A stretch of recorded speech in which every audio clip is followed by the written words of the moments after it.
Hello everyone, welcome to BPSC concept वाला। आपको पता है हम लोग नेशनल का जो हमारा जो तर्कश करंट अफेयर का जो मैगजीन है उसका वॉल्यूम 1 हम लोग उसमें नेशनल करंट अफेयर को कंप्लीट कर चुके हैं। आज से हम लोग हमारा जो वॉल्यूम 2 है उसका नेशनल करंट अफेयर को कवर करेंगे। ठीक है, आपको जो वॉल्यूम 1 का जो नेशनल करंट अफेयर का एमसीक्यूज़ है, अभी हम 100 या 110 क्वेश्चन का एमसीक्यू बना पाए थे। लास्ट में जो वन लाइनर जो वो स्टेटमेंट बेस्ड जो था उसका बना के दिए थे। धीरे धीरे हम आपको सारा मैगजीन का एमसीक्यू बना के कोशिश करेंगे देने का, ताकि आप रिवीजन कर पाएँ। आई होप आप सब उसको अटेम्प्ट किए होंगे, है ना। अब आपको ये समझ में आएगा कि कितना चीज़ याद रह रहा है, कौन-कौन सा चीज़ हम भूल पा रहे हैं, उससे आप रिवीजन में हेल्प लेंगे। ठीक है, तो आज हम क्या करेंगे, आज हम अपना नेशनल करंट अफेयर वॉल्यूम 2 ये वाली जो मैगजीन है उससे शुरू करेंगे। तो आइए शुरू करते हैं। तो नेशनल में हम क्या देखेंगे, सबसे पहले पॉलिटी एंड गवर्नेंस देखेंगे। पॉलिटी एंड गवर्नेंस में सबसे ज़्यादा इंपॉर्टेंट जो हो जाता है वो इस बार का 18th लोकसभा इलेक्शन हो जाता है। ठीक है, 18th जो लोकसभा इलेक्शन हुआ है, कहाँ कितना कंस्टिट्यूएंसी में हुआ, कौन कौन सी पार्टी जीती, कितना वोट टर्न आउट रहा, कौन से सबसे ज़्यादा मार्जिन से जीते, ये सब जो है बीपीएससी में सवाल। तो आज जो टॉपिक होगा ना, उससे एक सवाल तो करंट अफेयर में आना निश्चित ही है। ठीक है, एकदम श्योर है ना, श्योर शॉट एक नंबर 1 से 2 सवाल पक्का ही आएगा। इसको क्या करेगा, बार बार रिवीजन करेगा और याद करेगा, क्योंकि इसमें डेटा भी होगा तो आपको याद करना पड़ेगा। सबसे पहले जो इसमें चीज़ जो याद करने लायक है वो है कि 18th लोकसभा इलेक्शन जो हुआ कब से कब हुआ, तो वो 90th अप्रैल से 1 जून तक हुआ। ठीक है, और कितने फेजेज में हुए, ये 7 फेजेज में हुए। द 7 फेजेज आर, ये जो हमारा फेज है कि 543 जो कंस्टिट्यूएंसीज है उसमें हुआ, और काउंटिंग कब हुआ, जून 4 को, काउंटिंग ऑन जून 4।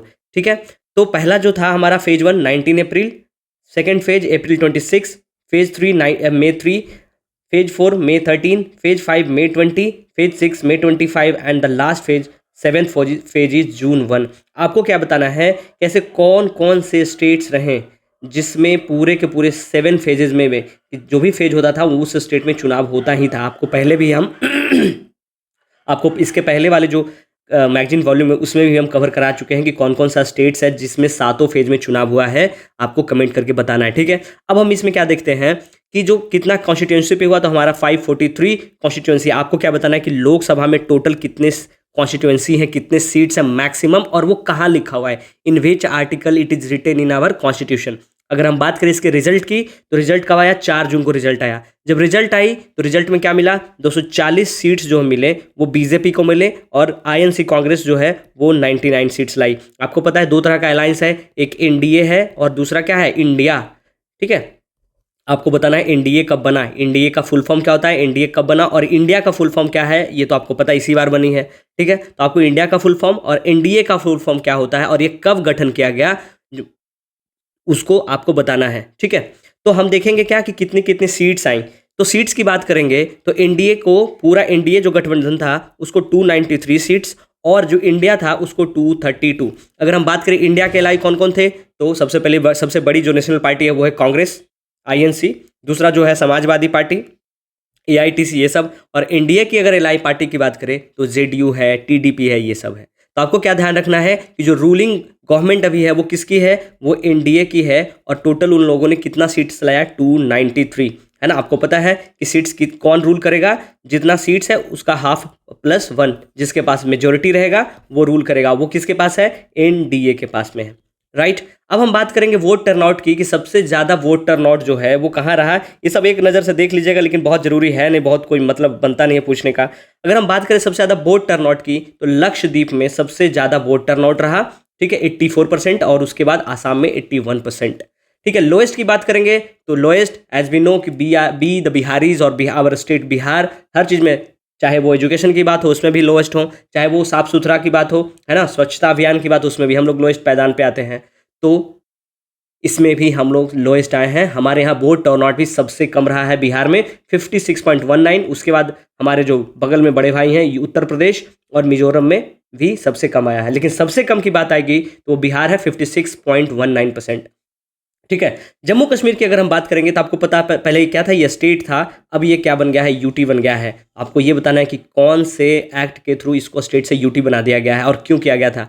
ठीक है, तो जब ये यूटी बना तो यहाँ 5 लोकसभा सीट्स दिया गया, तो इसमें 35 सालों में सबसे ज़्यादा अगर वोट टर्नआउट हुआ है तो इस बार का जो 18th लोकसभा का इलेक्शन हुआ उसमें सबसे ज़्यादा हुआ है। तो ये एग्जाम में पूछा जा सकता है। बाकी आपको पता है कि बिहार में पहली बार ये नॉट इन बिहार, पूरे इंडिया में, हमारे देश में पहली बार इलेक्शन कमीशन ऑफ इंडिया जो बॉडी है जो चुनाव करवाती है, जो इलेक्शन करवाती है, उनके द्वारा 85 ईयर्स से ज़्यादा, है ना, more than 85 years old person, और वैसे पीडब्ल्यूडी फिजिकली डिसेबल पीपल जिनका डिसेबिलिटी कितना हो, 40% डिसेबिलिटी से ज़्यादा होगा तभी। अगर आप 30% डिसेबल हैं तो आपके लिए नहीं है, अगर आप 39% है तो आपके लिए नहीं है, बट अगर आप 40% ये डिसेबल्ड हैं, है ना, आपका डिसेबिलिटी 40% है, और अगर आपका एज या तो 85 से ज़्यादा है, तो आपके लिए होम वोटिंग की व्यवस्था की गई थी, very first time in the history of India. ठीक है, अगर बात करें सबसे ओल्डेस्ट एमपी की, तो ये जो हैं ये सबसे ओल्डेस्ट एमपी बने हैं, इनका नाम है टी.आर. बालू। टी.आर. बालू 82 ईयर्स ओल्ड हैं, और इनका जो कॉन्स्टिट्यूएंसी है वो है श्री पेरुम्बदूर, तमिलनाडु। इनका पार्टी का नाम है डीएमके। डीएमके का मतलब क्या होता है, द्रविड़ मुनेत्र कजगम। ठीक है, सो आपसे पूछा जाए कि who is the oldest MP in our 18th Lok Sabha election, so T R. Baalu साहब हैं, 82 ईयर ओल्ड हैं, श्री पेरुम्बदूर तमिलनाडु से ये चुनाव जीते हैं। ठीक है, अगर हम बात करें कि कितने वीमेन एमपीज हैं, तो इस बार जो है 74 वीमेन एमपी हैं। ठीक है, एमपी जो हैं वो वीमेन चुनी गई हैं, महिलाएं जो हैं एमपी हैं वीमेन। अगर क्या ये सबसे ज़्यादा है, तो जी नहीं, लास्ट वाले जो हमारा जो 70th लोकसभा इलेक्शन था उसमें 78 वीमेन एमपीज थी, जिसमें से इस बार जो है 74 में 11 जो एमपीज हैं वो तृणमूल कांग्रेस ममता दीदी वाली पार्टी से आती हैं। ठीक है, ठीक है। हाईएस्ट विक्ट्री मार्जिन की अगर हम बात करेंगे, तो ये जो भाई साहब हैं इनको सबसे ज़्यादा हाईएस्ट विक्ट्री मार्जिन मिला है, इनका नाम है शंकर लालवानी। ठीक है, शंकर लालवानी, और ये कहाँ से चुनाव लड़े थे, ये बीजेपी के कैंडिडेट हैं, ये बीजेपी में हैं, और ये इंदौर कॉन्स्टिट्यूएंसी इनसे चुनाव लड़े, और इनका जो मार्जिन रहा है वो 11,75,902 वोट से ये चुनाव इतना मार्जिन से जीते हैं, इतना ज़्यादा वोट्स आया है। ठीक है, और बाकी अगर हम बात करें, ये दूसरे जो हैं इनका नाम है राकीबुल हुसैन, ये फर्स्ट मार्जिन से जीते हैं, और ये सेकेंड जो हैं ये सेकेंड हाईएस्ट मार्जिन से जीते हैं, उनका नाम है राकीबुल हुसैन, सॉरी हसन नहीं, हुसैन, और ये आईएनसी इंडियन नेशनल कांग्रेस के लीडर हैं। कहाँ से ये चुनाव लड़े थे, धुबरी आसाम से चुनाव लड़े थे। ठीक है, अगर हम बात करें सबसे ज़्यादा नोटा कहाँ पड़ा है, तो सबसे ज़्यादा जो नोटा है वो इंदौर में ही पड़ा है, सबसे ज़्यादा नोटा दिया गया है इस बार 18th लोकसभा इलेक्शन में। अगर हम बात करें 70th में कहाँ पड़ा था, तो हमारे बिहार के गोपालगंज में। ठीक है, गोपालगंज कॉन्स्टिट्यूएंसी में सबसे ज़्यादा नोटा पड़ा था लास्ट लोकसभा चुनाव में, बट इन दिस लोकसभा चुनाव 80th है ना 18वीं लोकसभा चुनाव में सबसे ज़्यादा नोटा वोट्स अगर कहीं पड़ा है तो वह इंदौर जगह, और कितना पड़ा है, 2,18,674 वोट्स, है ना। These were the votes which were fold in NOTA section. ठीक है, अगर हम बात करें कि मुकेश दलाल नाम के एक आदमी रहे हैं, ठीक है, मुकेश दलाल जो अनकंटेस्टेड ही चुनाव जीत गए हैं, और वो कहाँ, सूरत से। क्या हुआ क्या था कि वहाँ आईएनसी का जो कैंडिडेट थे उनका कैंडिडेचर रद्द कर दिया गया था इलेक्शन कमीशन के द्वारा, तो ये सिंगल कैंडिडेट बचे और इनको चुनाव में वोटिंग करवाने की जरूरत ही नहीं पड़ी, ऐसे ही चुनाव जीत गए। उनका नाम क्या है, मुकेश दलाल, और उनका कॉन्स्टिट्यूएंसी क्या है, सूरत, और ये किस पार्टी से बिलोंग करते हैं, बीजेपी, भारतीय जनता पार्टी से बिलोंग करते हैं, ये ध्यान रखिएगा। ठीक है, अगर हम बात करें कि यूनिक पोलिंग स्टेशन कहाँ कहाँ बनाया गया था कि सबसे अनोखा, तो वो जो सबसे पहला जो था, ये जो बानेज जगह है ना, बानेज, ठीक है, बानेज कहाँ पड़ता है, ये गिर फॉरेस्ट में पड़ता है, गुजरात में, गिर फॉरेस्ट गुजरात में। यहाँ सिर्फ और सिर्फ लोन वोटर, अकेले ये वोटर हैं, और इनका नाम है महंत हरिदास जी उदासीन, महंत हरिदास जी, ठीक है, उदासीन। ये इनके लिए सिर्फ वहाँ एक वो बनाया जाता है पोलिंग स्टेशन, और ये सिर्फ he is the lone voter cast his vote at unique polling station set in the Gir forest, Banej, Gujarat में। ठीक है, ये देखिए, ये सोशल मीडिया सेल जो इलेक्शन कमीशन उनके द्वारा ये ट्वीट किया गया था, तो इसलिए इंपॉर्टेंट हो जाता। दूसरा जो यूनिक पोलिंग स्टेशन है कि जहाँ पे सिर्फ और सिर्फ एक ही वोटर रजिस्टर्ड ही हैं, उनका नाम क्या है, उनका नाम है सोकलेला तयांग, सोकलेला तयांग। ये जो है, ये जो महिला हैं, इनका नाम है सोकलेला तयांग, और ये कहाँ की रहने वाली, ये 44 उम्र की है ना, ये 44 ईयर ओल्ड वीमेन है, और ये जो है ये अंजम डिस्ट्रिक्ट अरुणाचल में, और ये जो पोलिंग स्टेशन है उसका नाम बनाया गया था क्या, मेलोगम पोलिंग स्टेशन। मेलोगम पोलिंग स्टेशन ऐसा रहा है अरुणाचल प्रदेश के अंजवान डिस्ट्रिक्ट में, जहाँ सिर्फ और सिर्फ सिंगल वोटर रजिस्टर्ड है। कौन है वो 44 साल की महिला है, उनका नाम है सोकलेम तयांग, वो हैं। ठीक है, और दूसरे जिनके लिए एक इकलौता सिंगल वोटर हैं महंत हरिदास जी, उनके लिए गिर गुजरात में। और ये जो आपको जान के ताज्जुब लगेगी, ये 2007 से ये पोलिंग स्टेशन बनाया जा रहा है यहाँ गुजरात में, ठीक है। अब हम बात करेंगे मोदी 3.0 की, कि जो नया कैबिनेट बना है, नई सरकार बनी है, जिसको हम क्या बोलते हैं, मोदी 3.0। वो क्यों बोलते हैं कि मोदी जी तीसरे टर्म अपना शुरू किए हैं और ये दूसरे ऐसे प्रधानमंत्री बन गए हमारे देश के जो तीसरी बार कंजिक्यूटिव, मतलब लगातार तीसरी बार प्राइम मिनिस्टर का ऑफिस होल्ड करेंगे, ठीक है। ये जून 9 को, ये डेट ध्यान रखिएगा, जून 9 को। आपको क्या डेट याद रखना है कि जून 4 को क्या हुआ, काउंटिंग हुआ और उस दिन रिजल्ट आया, ठीक है, जून 4 को। और जून 9 को हमारे मोदी साहब क्या करते हैं, ओथ लेते हैं, और अब किसके साथ, अपने साथ 71 एमपी को, और वो उनका कैबिनेट बनता है, ठीक है। और क्या ध्यान रखना है कि mister Modi became the second prime minister after Jawaharlal Nehru to hold office for third consecutive term, है ना। जवाहरलाल नेहरू के बाद हमारे मोदी जी ऐसे प्रधानमंत्री बने हैं जो लगातार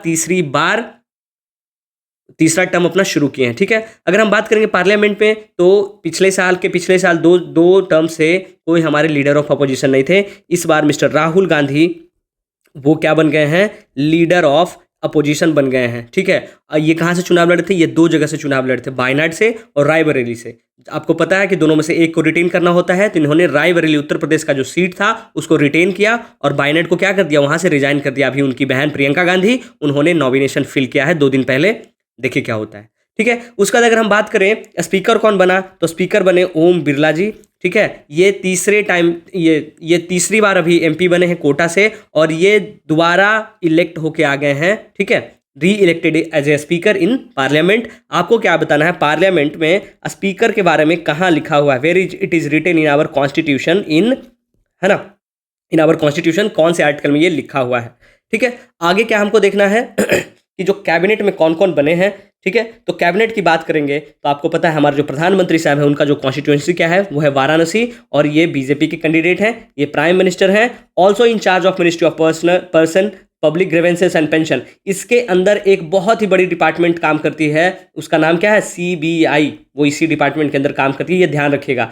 ये नहीं कि होम लगा देना या डिफेंस लगा देना है, वो ministry of personnel public grievance and pension के अंदर ही काम करती है। दूसरा क्या है इनके अंदर ministry, department of atomic energy and department of space. ये तीनों का तीनों मिनिस्ट्री जो है, ये एडिशनल इसके इंचार्ज कौन है, मोदी साहब, ठीक है। बाकी कैबिनेट में देखेंगे, आपको सबको पता हो कि राजनाथ सिंह जो है लखनऊ से चुनाव, उनका कंस्टिट्यूएंसी लखनऊ है और मिनिस्ट्री ऑफ डिफेंस है। अमित शाह गांधीनगर, होम मिनिस्टर और कॉर्पोरेशन मिनिस्टर हैं। नितिन जयराम गडकरी जो नागपुर, और ये रोड ट्रांसपोर्ट मिनिस्टर हैं।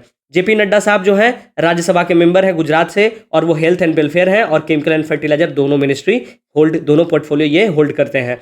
शिवराज सिंह चौहान जो एमपी के फॉर्मर सीएम रह चुके हैं, उनका जो कॉन्स्टिट्यूएंसी वो विदिशा एमपी है, और ये minister of agriculture, farmer welfare and minister of rural development के मिनिस्टर बने हैं। उसके बाद अगर हम देखेंगे कि निर्मला सीतारमन जो कि राज्यसभा की मेंबर है कर्नाटक से बीजेपी के, और ये ministry of finance and corporate affair बने हैं, ठीक है। सुब्रमण्यम एस जयशंकर, ये भी राज्यसभा के मेंबर है गुजरात से, और ये हमारे एक्सटर्नल अफेयर मिनिस्टर हैं। मनोहर लाल खट्टर जो हरियाणा के पूर्व प्रधानमंत्री, ये मुख्यमंत्री थे, और वो करनाल से चुनाव लड़े, और ये क्या बने हैं, minister for housing and urban affair and minister of power. ये दोनों है, ध्यान में रखिएगा, power and housing and urban affair, ये दोनों मिनिस्ट्री मनोहर लाल खट्टर जी के अंदर है। उसके बाद एच डी कुमारस्वामी है ना, जेडीएस इनका पार्टी का नाम है, ये मंड्या से चुनाव लड़ते हैं, और इनके अंदर जो मिनिस्ट्री आई है वो heavy industry and ministry of steel. ये दोनों मिनिस्ट्री के जो मिनिस्टर हैं वो हैं एच डी कुमारस्वामी।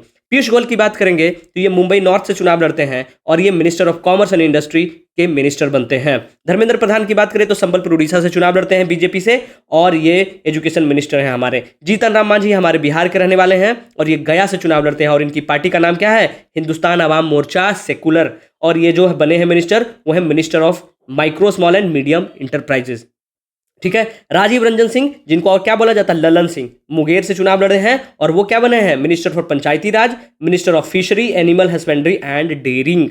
उसका सर्बानंदा सोनोवाल की बात करेंगे तो डिब्रूगढ़ असम से चुनाव लड़े हैं, और ये बने हैं minister of port shipping and waterways, ठीक है। बाकी सबका नाम पढ़ने से क्या फायदा, टाइम जाएगा, आप खुद से इसको पढ़ लीजिएगा। ऐसे हम आपको रिवीजन भी करवाते रहते हैं, हमेशा पूछते भी रहते हैं, जो आप कमेंट बॉक्स में करते हैं, तो जो करते हैं तो अच्छा बात है, बहुत लोग इसको ताकते भी हैं, तो जो ताकते हैं उनको भी मुबारक, जो लिखते हैं उनको भी मुबारक, ठीक है। आपको क्या मैं ये कमेंट करना है कि हमारे बिहार से कितने एमपीज जो हैं वो कैबिनेट के पार्ट बने हैं, कितने मिनिस्टर जो हैं, और वो उनका पोर्टफोलियो भी आपको मैसेज करना है। जैसे अगर हम बात कर दें, यहाँ पे चिराग पासवान जी हैं जो फूड प्रोसेसिंग इंडस्ट्री के बने, तो उसी तरीके से बिहार से कितने ऐसे एमपी हैं, जीतन राम मांझी हैं, ललन सिंह हैं, कितने ऐसे एमपीज हैं जो मिनिस्ट्री को होल्ड करते हैं। It might be state of ये मिनिस्ट्री ऑफ स्टेट ऑल्सो, आपको ये भी मैसेज करना, ये कमेंट करना है, ठीक है। अगला हम देखेंगे कि 2024 में असेंबली इलेक्शन भी हुआ, साथ साथ 4 स्टेट में। कहाँ कहाँ हुआ? सबसे पहला तो जो था वो है आंध्रा में, उड़ीसा में, सिक्किम में और अरुणाचल में, ठीक है। ये जो 7 फेज में इलेक्शन था, उसी के साथ साथ स्टेट इलेक्शन को भी निपटा दिया गया। ठीक है, तो जो निपटा दिया गया, उसके पहले हम आपको थोड़ा सा बिहार के बारे में बता दे रहे हैं कि जो ये बिहार में जो है हमारा कितना सीट्स है। बिहार में पूरे 40 लोकसभा का सीट है, जिसमें से जो 34 सीट है वो किसके लिए रिजर्व है? वो रिजर्व है, अनरिजर्व है। और जो 6 सीट है वो क्या है? रिजर्व्ड है। अनरिजर्व कहने का मतलब क्या हुआ कि कोई भी चुनाव वहां से लड़ सकता है। It might be SC ST general, है ना, विमेन एटसेट्रा। बट जो 6 सीट जो है वो SC के लिए वो क्या है? रिजर्व है। और वो कौन कौन सा डिस्ट्रिक्ट है आपको कमेंट करके बताना है, ठीक है। आप यू हैव टू कमेंट कि जो 6 सीट है बिहार में, कौन कौन सा सीट जो है वो रिजर्व सीट है, ठीक है। अगर हम बात करें तो 12 बीजेपी यहाँ सीट जीती, उसके बाद JDU 12 और लोक जनशक्ति पार्टी रामविलास जो ये क्या नाम है, चिराग पासवान जी की पार्टी है 5 और RJD 4, है ना। बाकी जो बची इंडियन नेशनल कांग्रेस 3, CPI जो है 2 और बाकी हिंदुस्तान आवाम मोर्चा से हमारे जीतन राम मांझी साहब, और इंडिपेंडेंट एक इकलौता चुनाव जीते, उनका नाम क्या रहा? पप्पू यादव। ये कांग्रेस पार्टी ज्वाइन किए थे, लेकिन उसके बाद भी ये चुनाव कहाँ से जीते हैं? इंडिपेंडेंट पूर्णिया से। ये इंपॉर्टेंट हो जाते हैं पप्पू यादव। इनका वोट मार्जिन याद रखिएगा कि 23,847 वोट मार्जिन से ये चुनाव जीतते हैं। क्यों इंपॉर्टेंट हो जाता है? क्योंकि ये बहुत न्यूज में रहे हैं, है ना। बिहार के इकलौते इंडिपेंडेंट MP हैं, ठीक है, जो एज ए पार्टी में वो थे तो कांग्रेस ज्वाइन किए, लेकिन वो चुनाव लड़े इंडिपेंडेंट और वो जीतते भी हैं 23,847 वोट से। पूर्णिया इनका कॉन्स्टिट्यूएंसी है। इनका असली नाम जो मतलब जो नाम इनके पेपर वर्क में होता है, उनका नाम है राजेश रंजन। ध्यान रखिएगा, राजेश रंजन अलाइज पप्पू यादव। 23,847 वोट के मार्जिन से ये इंडिपेंडेंट चुनाव जीते हैं, ठीक है। बाकी क्या बाकी आपको प्रोटेम स्पीकर जो है वो भर्तृहरि मेहताब इस बार चुने गए थे बीजेपी से, ठीक है। अब हम देखते हैं असेंबली चुनाव का। तो असेंबली चुनाव को देखेंगे तो अगर हम देखेंगे असेंबली चुनाव, तो सबसे पहला तेलंगाना में होता है, और तेलंगाना में जो पार्टी के जो रूल करती है उसका नाम है TDP, तेलुगु देशम पार्टी, ठीक है। उसके प्रेसिडेंट कौन है? N चंद्रबाबू नायडू। वो बनते हैं क्या? CM वहाँ के, ठीक है। और ये 4th टर्म अपना शुरू किए हैं as a CM। Consecutive 4th term नहीं, ये 4th टर्म है। कॉन्जिक्यूटिव कहने का मतलब क्या हो जाता है कि लगातार चौथा। ये लगातार चौथा नहीं है, ये चौथा बार बने हैं, ठीक है, ये ध्यान रखिएगा। उसके बाद जो है इनके जो डिप्टी CM बने हैं, है ना, हीरो के बाद वो पहले वो एक्टर थे, अब वो क्या बन गए हैं? लीडर बन गए हैं। उनका नाम है पवन कल्याण, पवन कल्याण, ठीक है। और वो डिप्टी CM बने हैं। उनकी पार्टी का नाम क्या है? जनसेना पार्टी। यहाँ कितना सीट्स है? 175 सीट्स हैं, जिसमें से 135 जो है TDP के द्वारा जीत लिया गया। और ये किसके लाई हैं? NDA के लाई हैं। क्यों? अभी हाल में इनको ED के द्वारा क्लीन चिट दे दिया गया है, ठीक है, इसीलिए सब इकट्ठा होके सरकार बनाए हुए हैं। खैर, हम लोगों को क्या उससे। अगला जो है हम देखेंगे उड़ीसा। उड़ीसा के जो CM बने हैं वहां भी चुनाव हुआ, और वहां कितना सीट्स है? 147 सीट्स हैं, जिसमें से बीजेपी मेजोरिटी लेके आई। और CM कौन बनाएंगे? मोहन चरण मांझी। और ये 4 टाइम के MLA रह चुके हैं, बीजेपी पार्टी से हैं। पहले कौन थे? BJD, वहाँ की जो पार्टी है ये BJD, बीजू दल कुछ तो नाम है, नाम दिमाग से निकल गया। BJD के जो पार्टी है नवीन पटनायक, ठीक है, नवीन पटनायक, वो जो बने हैं, वो जो थे पहले CM। आपको बताते चले कि BJD के जो CM थे नवीन पटनायक साहब, वो 2nd लॉन्गेस्ट CM रह चुके हैं। 24 साल तक ये CM रह चुके हैं। अगर हम बात करें कि पहला सबसे फर्स्ट ऐसे सबसे लॉन्गेस्ट एज ए CM कौन रूल किए हैं, उनका नाम है पवन कुमार चैमलिंग, और वो सिक्किम से हैं। ये कभी कभी स्टैटिक में पूछ लिया जाता सवाल कि who is the CM longest serving CM, तो वो कौन है? ये पवन कुमार चैमलिंग सिक्किम से। और 2nd लॉन्गेस्ट रूल किनका रहा है? वो नवीन पटनायक साहब BJD से। इस बार वो चुनाव हार गए हैं, बीजेपी रूल कर रही है। मोहन चरण सिंह मांझी उड़ीसा के CM बनाए गए हैं। अगले जो आते हैं वो सिक्किम पे आते हैं। सिक्किम में भी चुनाव हुआ। सिक्किम में कितना सीट्स है? 32 लोकसभा ये विधानसभा सीट्स हैं, जिसमें से 31 सीट जो है वो सिक्किम क्रांतिकारी मोर्चा के द्वारा जीत लिया गया और वहाँ उस पार्टी के जो सीएम थे बनाए गए हैं प्रेम सिंह तमांग। प्रेम सिंह तमांग, और ये कॉन्जिक्यूटिवली सेकेंड टर्म अपना शुरू करेंगे। ठीक है, पार्टी का क्या नाम है? सिक्किम क्रांतिकारी मोर्चा, SKM। ध्यान रखिएगा 32 में 31 सीट इन्होंने जीता है। अगला जो हम बात करेंगे वो है अरुणाचल। अरुणाचल में बीजेपी की सरकार बनी है, वहाँ 60 सीट है ना, विधानसभा का 60 सीट है, जिसमें से 46 सीट जो है वो बीजेपी के द्वारा जीता गया और वहाँ के सीएम बनाए गए प्रेमा खांडू। प्रेमा खांडू, ठीक है, प्रेमा खांडू। और ये थर्ड कॉन्जिक्यूटिव ईयर सीएम बने हैं। ये किनके बेटे हैं? इनके फादर का नाम था दोरजी खांडू और ये फॉर्मर सीएम भी रह चुके हैं, दोरजी खांडू। ठीक है, Dorji Khandu was the former CM of Arunachal Pradesh. Now his son Pema Khandu is the CM, current CM, right. आगे क्या देखते हैं? आगे आप देखेंगे कि जो न्यूज में एक चीज चल रहा था वो क्या है? वो है D voters. What is D voters? D voter का मतलब क्या होता है? ड्यूबियस या डाउटफुल वोटर। अगर हम बात करें कि ये सबसे पहले कब आया था, तो ये सबसे पहले 1997 में, ठीक है, डूबियस वोटर के बारे में आपको बता दे कि 1997 में सबसे पहले इलेक्शन कमीशन के द्वारा ये इंट्रोड्यूस करवाया गया था, specially for state of Assam. State of Assam किन के लिए भाई? यस, आसाम में वैसे लोग, वैसे वोटर जो अपना प्रूफ नहीं दे पाते हैं कि वो इंडियन नेशनैलिटी के लोग हैं, है ना, कि वो इंडिया का नेशनैलिटी प्रूफ कर पाते हैं, उनके लिए दोज पीपल जो अपना आइडेंटिटी नेशनैलिटी इंडियन होने का नहीं दिखा पाते हैं, उनको हम क्या बोलते हैं? ड्यूबियस या डाउटफुल वोटर्स, या शॉर्ट में क्या बोलते हैं? D voters.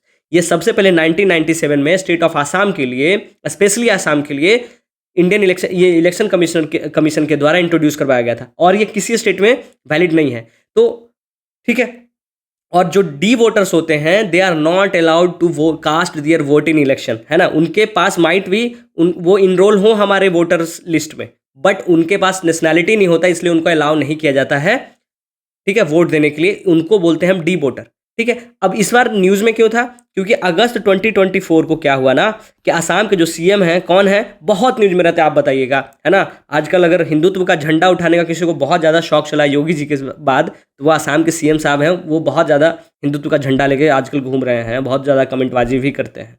तो आसाम के सीएम के द्वारा क्या किया गया? एक लिस्ट निकाला गया जिसमें बोला गया कि 1.2 लाख जो लोग हैं ना, 1,20,000 लोग जो हैं वो डी वोटर्स हैं वहाँ, और जिसमें से 1.2 लाख पीपल में 41,583 लोगों को डिक्लेयर किया गया कि वो फॉरेनर है ना, कि कहीं बाहर से। जैसे आसाम का जो डेमोग्राफी अगर आप देखेंगे, इधर भूटान हो जाता है ना, नेपाल हो जाता है, बांग्लादेश हो जाता है ना, चाइना हो जाता है। तो सबसे क्या है, रोहिंग्या वाला जो मैटर, वहाँ से भी बोलते हैं कि रोहिंग्याज लोग बहुत आ जा रहे हैं। तो इसी के लिए वहाँ डी वोटर का कॉन्सेप्ट लाया गया था, जिससे हम क्या कर पाएँ कि जो बांग्लादेशी आ जाते हैं, जो रोहिंग्याज आ जाते हैं, जो भूटान के लोग आ जाते हैं, उनको हम अपने नेशनैलिटी में नहीं आने दें, जिससे हमारा जो सिक्योरिटी और इस सब का रीजन देके किया जाता है। ठीक है, तो आपको बस ये ध्यान रखना है कि डी वोटर क्या होता है, डूबियस और डाउटफुल वोटर। 1997 में ये पहली बार इंट्रोड्यूस करवाया गया था, और कहाँ करवाया गया था ये ध्यान रखना, आसाम के लिए। बस, इससे ज़्यादा एग्जाम में आने का कोई चांसेस नहीं है। अगला जो हम देखेंगे वो क्या है, अगला जो न्यूज़ है वो क्या है, सिंबल लोडिंग यूनिट के बारे में, कि क्या होता है सिंबल लोडिंग यूनिट।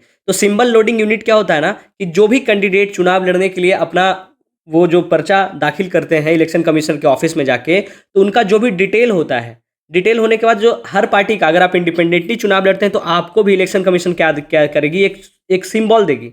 ठीक है, कि ये आपका सिंबल रहा। वो क्यों करवाया गया था कि जब हमारा देश आज़ाद हुआ था, जब पहला चुनाव हो रहा था 1951-52 में, तो समझ में आया कि हमारा जो लिटरेसी रेट था वो क्या था, 20% से भी कम था। ठीक है, तो वैसे देश में जहाँ लिटरेट बहुत 100 में 20 लोग ही हैं, तो 80 लोग वो कैसे लोग को पहचान करेंगे? तो वो चुनाव चिन्ह तो ध्यान रख ही सकते हैं, है ना, कि एक चिन्ह है और किसी को बोला जाएगा कि चाचा चाची ये हमारा चिन्ह है। ठीक है, नाम नहीं याद रहेगा या वो पढ़ नहीं सकते हैं, चुनावी बातें नहीं ध्यान रख सकते हैं, तो वो क्या करेंगे कि सिंबल्स को देख के ध्यान रखेंगे। उसी के लिए जो सिंबल्स का इंट्रोडक्शन करवाया गया था हमारे यहाँ। ठीक है, तो वो जो कैंडिडेट का जो भी डिटेल होता है, वो जो सिंबल्स होता है, उसी को वीवीपैट में लोड करने के लिए जो यूज किया जाता है, उसको हम क्या बोलते हैं, सिंबल लोडिंग यूनिट। ये ना एक माचिस की डिबिया जैसी डिवाइस होती है। ठीक है, मैच बॉक्स साइज डिवाइस होता है, जिसमें कैंडिडेट का सारा डिटेल, जैसे नाम, उसका सीरियल नंबर, सिंबल, है ना, उसका जो भी जितना डिटेल होता है, क्रिमिनल रिकॉर्ड, सब कुछ उसमें फिट होता है। और वो एक बिटमैप फाइल में होता है जिसको सेव करना होता है, और वो लैपटॉप या पीसी के हेल्प से वीवीपैट में अपलोड करते हैं। बाद में उसको क्या करते हैं, बाद में जो डिस्ट्रिक्ट इलेक्शन ऑफिसर सुपरवाइजर होते हैं वो आके उसको सुपरवाइज करते हैं कि क्या करेक्टली उसमें, कि जो हम ये जो सिंबल अगर हम बीजेपी का फूल का बनाए तो इसको दबाने पे बीजेपी को ही वोट जा रही है ना, जो कैंडिडेट है उसी को वोट जा रही है ना, ये चेक करने के लिए ये आया था न्यूज़ में। तो ये न्यूज़ में क्या आया था कि सुप्रीम कोर्ट के द्वारा एक ऑर्डर दिया गया, उसमें बोला क्या गया कि जो इलेक्शन के बाद आफ्टर इलेक्शन जो भी एसएलयू यूनिट्स होते हैं या जो सील्ड होते हैं उसको 45 दिन तक हाथ नहीं लगाया जाएगा। 45 दिन के बाद ही आप उसको क्या कर सकते हैं, निकाल सकते हैं मशीन से। वो क्या होगा, ईवीएम के साथ स्टोर्ड वैसे ही सील्ड रखा रहेगा। ठीक है, तो जब ये सुप्रीम कोर्ट का आदेश आया तो इलेक्शन कमीशन का भी फर्ज बनता है कि उस पर क्या कर रहा, एक प्रोटोकॉल जारी किया गया, वो प्रोटोकॉल इशू किया और वो क्या किया कि जो हैंडलिंग एंड स्टोरिंग सिंबल होता है एसएलयू, उसको उसके लिए एक प्रोटोकॉल इशू किया गया कि कैसे उसको ये करना है मतलब कैसे उसको ऑपरेट करना है, कब उसको सील तोड़ना है, ये सब करना है। ठीक है, अगर हम बात करें ईवीएम और वीवीपैट की, ठीक है, आगे जो है तो ईवीएम का क्या होता है full form, electronic welding machine, और वीवीपैट का क्या होता है, voter verified paper audit trial. ठीक है, voter verified paper audit trial.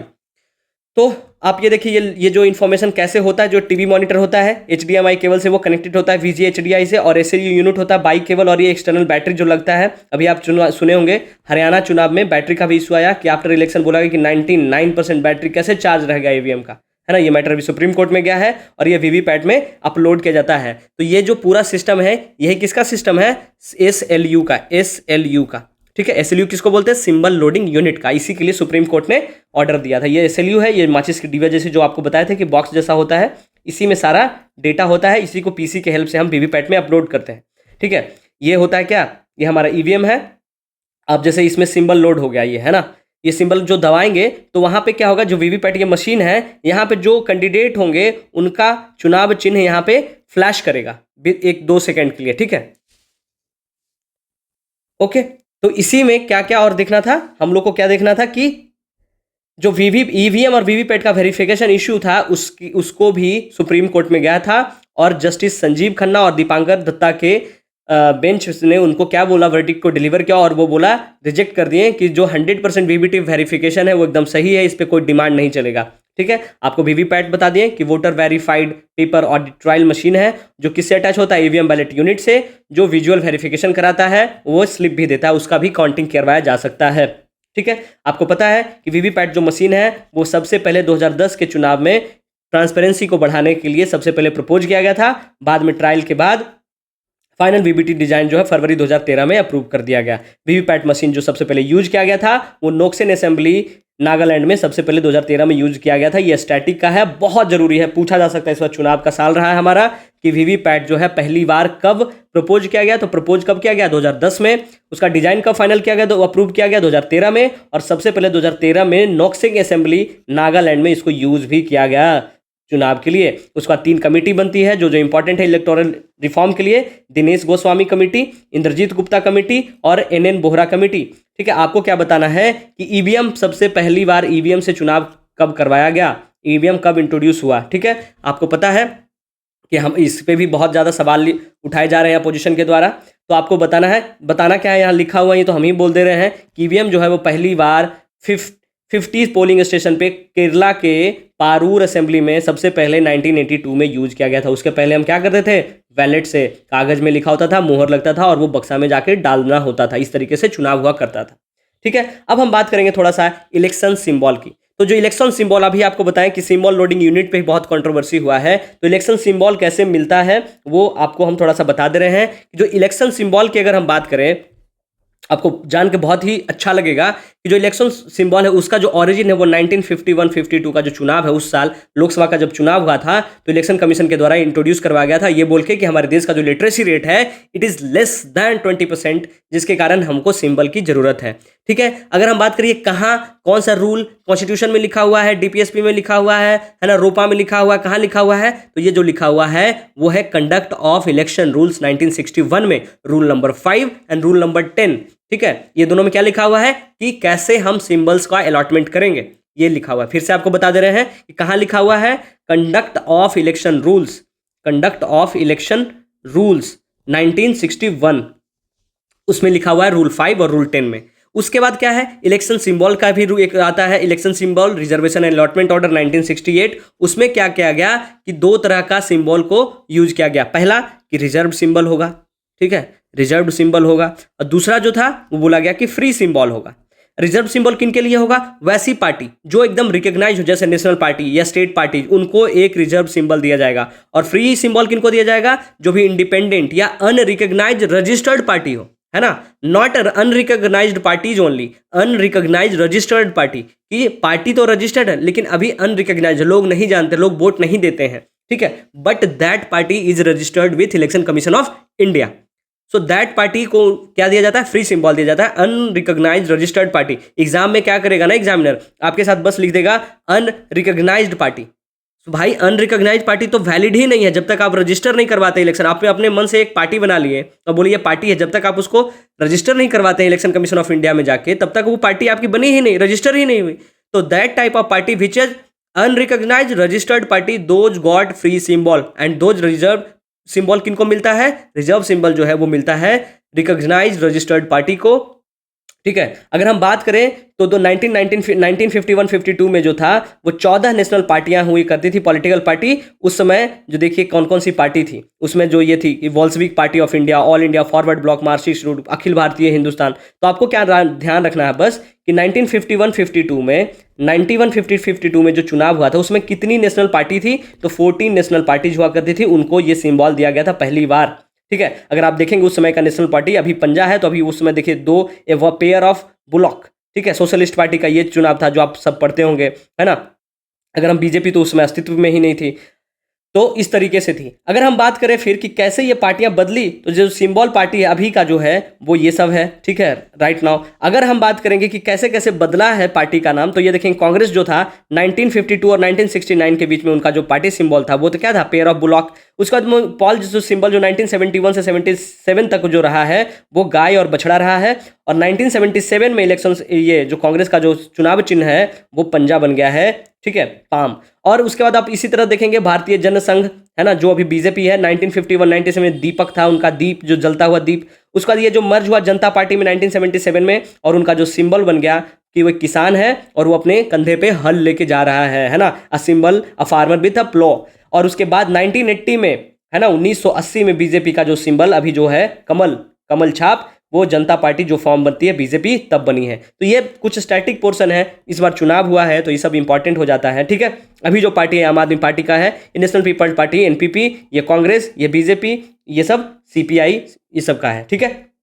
तो आज हम पूरा को पॉलिटी में देख लिए ये सब टॉपिक, ठीक है। कल से हम क्या देखेंगे, यहाँ से जो कौन कौन से नए कैबिनेट सेक्रेटरी बने हैं ये हम अगले लेक्चर में देखेंगे। आई होप इसको आप रिवाइज करेंगे, इसमें बहुत ज़्यादा फैक्ट है, आप इसको एक बार पढ़ेंगे और ये वीडियो देख लेंगे, आपको एकदम सब क्रिस्टल क्लियर हो जाएगा, सब समझ में आ जाएगा, ठीक है। ये 2-3 टॉपिक जब हो जाएगा तो फिर से हम आपको 60-70 सवाल जितना भी हो सकता है जो इंपॉर्टेंट लगेगा उसका हम आपको फिर से MCQ दे देंगे, आप उसको लगाइएगा, प्रैक्टिस करिएगा, अच्छे से पढ़िए। Thank you so much.